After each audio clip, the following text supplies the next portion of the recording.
Let's talk about some base building position from the down in folk style. In levels 1 and 2, we covered some stand-ups and sits, short sits and sit-outs. And with that, we've understood we want to, in this position, keep a good solid base with our hips and knees under us and our head and chest upright.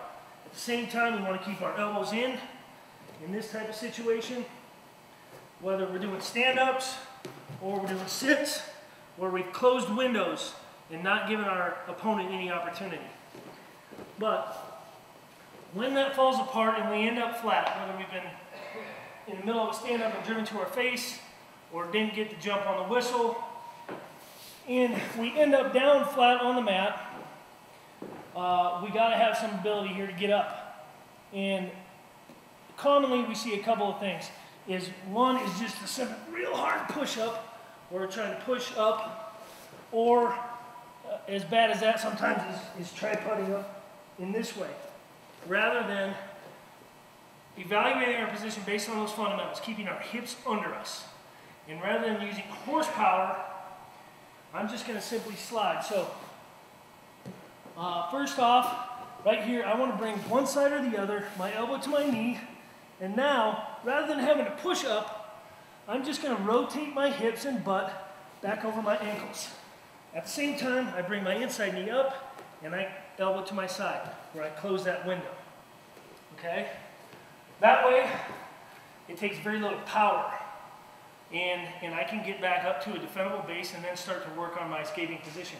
And a very simple drill is just without a partner, I can stay right here and go one side, push back over, and then back up.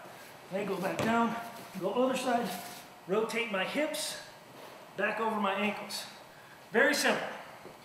In that way, I can do it with an opponent of my own weight, or even somebody quite a bit heavier than me, because I'm not using horsepower, I'm using actual, just real position. So go ahead. I start down here, and again, elbow back to my knee, and rotate my hips over, and build up to my position right here. Okay? Jump on the other side.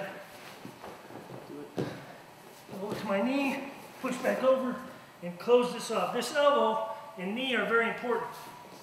As I rotate back up here, you can see where if I stay open and long, he's going to be throwing a leg in, or spiral ride, or a claw ride. So as I come up here, I want to close that window tight. Now you can see my hips are under me, my head's starting to get up, and I can build into a defendable position and work on escaping. So we've been building our base from this position, getting our outside elbow and knee together. We can do the same thing working on the inside elbow and knee.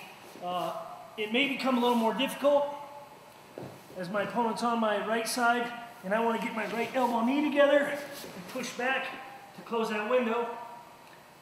When he's on top of me, it can be a little bit more difficult, but if I know something specific about my opponent, he's a leg rider, he wants to come in with a claw or spiral ride, on that side, I want to shut that down as quick as possible.